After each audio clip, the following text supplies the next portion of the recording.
Entry مل گئی ہے. تو جو بھی زائرین آئیں یہاں پر حج کرنے والے، عمرہ کرنے والے، تو کوشش کریں کہ فضیلت کے اصل حقدار بنیں. ہزار نماز، ہزار گنا جو ثواب ہے نماز کا، وہ اصلاً اسی مسجد کے لیے ہے. آپ کو یہاں انٹری ملے گی صرف اور صرف باب صدیق سے، گیٹ نمبر 2 سے، باب السلام کے جسٹ بغل سے. اور اس کے لیے ایک اور راستہ ہے، آپ نماز کے وقت آئیے گا تو یہ گیٹ بند ملے گا، یعنی عام طور سے دیکھیں بیریکیڈ لگا دیتے ہیں یہ.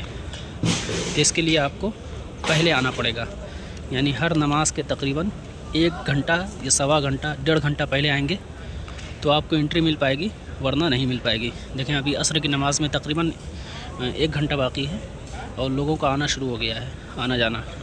تو اگر میں 15 منٹ اور لیٹ کروں تو امید ہے کہ مجھے اس میں جگہ نہیں مل پائے گی، اور یہ بیریکیڈ لگا کر کے اس کو بند کر دیں گے.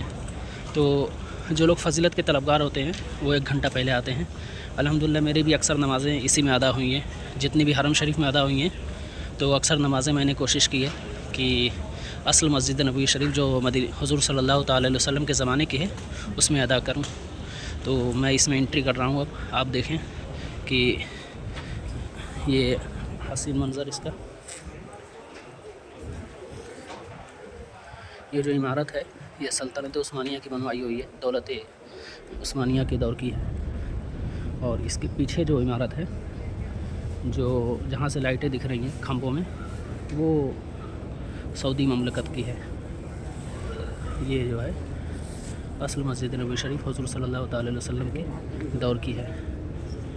اور اسی میں آپ کو بغل میں، یعنی آپ جب نماز ادا کریں گے تو آپ کے بائیں سائڈ جالی مبارک ہوگی نبی پاک صلی اللہ تعالی علیہ وسلم کی، جو کہ دور سے دکھ رہی ہے. تو نبی پاک صلی اللہ تعالی وسلم کا حجرہ بھی اسی طرح تھا. اس میں آپ کو ممبر شریف دکھانے کی کوشش کرتے ہیں. وہ ممبر تو نہیں ہے جو حضور صلی اللہ تعالی علیہ وسلم کے زمانے میں تھا، لیکن پھر بھی جہاں پر تھا وہ مکان ضرور ہے.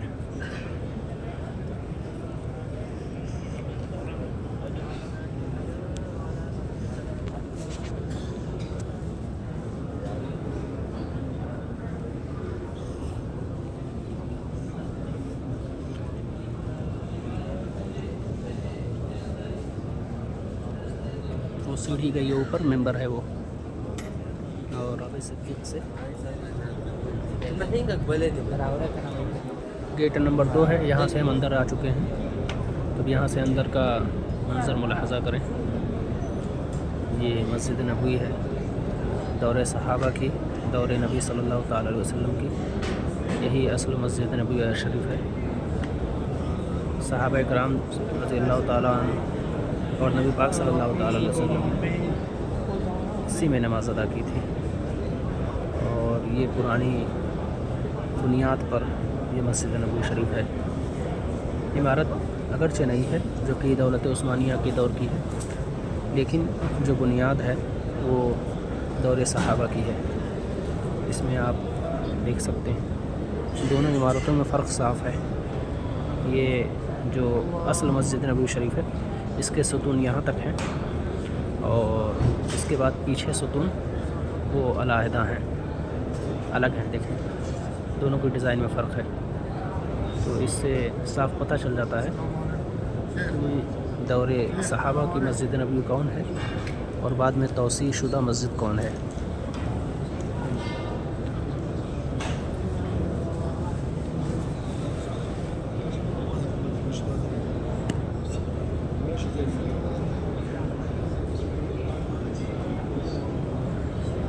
دیکھ سکتے ہیں یہ اصل عریض مسجد دور صحابہ کی. یوں تو مسجد نبوی اب بہت بڑی ہو گئی ہے، لیکن اصل مسجد یہ. ایک اور بات بتاتا چلوں، یہ ستون آپ لوگ غور سے دیکھیں جو کہ بالکل بیچ میں واقع ہوتا ہے. یہ ستون اوپر دیکھیں ہرا کلر ہے اور اس پہ کچھ لکھا ہوا ہے. برعکس دوسرے بغل والے ستون دیکھیں یہاں نہیں ہے اور اس میں ہے، اور اس کے ادھر والا بھی دیکھیں اس میں نہیں ہے. اور اس لائن میں جتنے بھی ستون ہیں پورب سے لے کر پچھم تک، سب میں یہ ہرا کلر ہے ہرا، اور اس میں کچھ لکھا ہوا ہے. اس کا مطلب کیا ہے تو آپ غور سے دیکھیں گے. میں تھوڑا سا نزدیک کرنے کی کوشش کروں گا. تو اس پہ لکھا ہوا ہے حد مسجد النبی علیہ السلام، یعنی یہاں تک اس ستون تک نبی پاک صلی اللہ تعالی علیہ وسلم کے دور میں مسجد تھی، یہاں تک اس ستون تک حد و مسجد النبی علیہ السلام لکھا ہوا ہے اس پر، تو یہاں تک اس ستون تک نبی پاک صلی اللہ تعالی علیہ وسلم کے دور میں مسجد تھی، یہاں تک دیکھیں۔ اب ہم اس کے اندر آ گئے ہیں، یعنی جو نبی پاک صلی اللہ تعالی علیہ وسلم کی مسجد کی حد ہے اس کے ہم اندر آ گئے ہیں، اور اس کے بعد کا جو حصہ ہے یہ صحابہ کرام کے دور میں بڑھایا گیا ہے، حضرت عثمان کے دور میں، حضرت عمر فاروق رضی اللہ تعالیٰ عنہ کے دور میں اس کی توسیع ہوئی ہے، ٹھیک ہے۔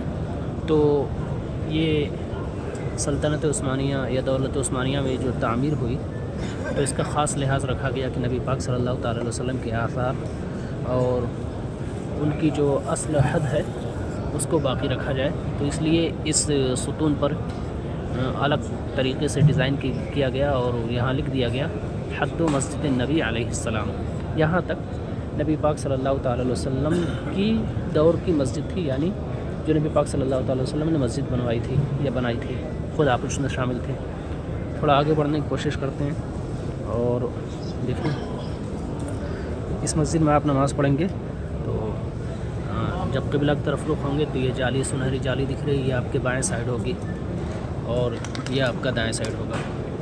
تو جب آپ اس مسجد میں نماز پڑھیں گے تو جالی مبارک جو ہوگی جس حجرے میں نبی پاک صلی اللہ تعالی وسلم آرام فرما ہے وہ بائیں سائڈ ہوگا، تو اس سے بہتر کیا ہو سکتا ہے۔ اور خود نبی پاک صلی اللہ تعالی وسلم کی حدیث ہے صلاۃ فی مسجدی ھذا افضل من 1000 صلاۃ فیما سوا الا المسجد الحرام، یعنی میری اس مسجد میں نماز ایک نماز دوسری 1000 نمازوں سے افضل ہیں، 1000 نمازوں سے افضل ہیں۔ اس مسجد میں نماز دوسرے 1000 مساجد میں، دوسری مسجدوں میں 1000 نمازوں سے افضل ہیں سوائے مسجد حرام کے، کہ اس کی فضیلت اور ہے، تو اس کا استثناء کیا گیا وہاں پر، اس کو نہیں شامل کیا گیا ہے۔ تو اگر آپ اس فضیلت کے واقعی حقدار ہونا چاہتے ہیں اور واقعی چاہتے ہیں کہ ہم حقیقی طور پر بغیر کسی شک و شبہ کی یقینی طور پر اس فضیلت کے حقدار ہوں تو پھر اس کا خاص خیال رکھیں۔ اس مسجد میں داخل ہوں، باب سلام 1 نمبر کے بعد دوسرے نمبر گیٹ سے باب ابو بکر صدیق نام ہے، اس سے داخل ہوں اور جتنا اندر ہو سکے آنے کی کوشش کریں، جتنا اندر ہو سکے جہاں تک جگہ مل جائے۔ ویسے تو ادھر بھی آپ پڑھ سکتے ہیں جو کہ جہاں تک گیٹ ہے اور وہی فضیلت شامل ہوگی، لیکن چونکہ نبی صلی اللہ تعالی علیہ وسلم کی حد یہاں تک ہے تو اس کے اندر بھی آنے کی کوشش کریں تو آپ زیادہ فضیلت کے حقدار ہوں گے، اور آپ تصور کر سکیں گے کہ شاید اس جگہوں پر نبی پاک صلی اللہ تعالی علیہ وسلم نے نماز پڑھی ہوگی۔ اور ادھر بڑھ کر کے میں دکھا دیتا ہوں، یہاں پر لوگ نمازیں پڑھ رہے ہیں، یہ وہ لوگ ہیں جنہوں نے روضۃ من ریاض الجنہ کی غرض سے اپائنٹمنٹ لیا ہوا ہے۔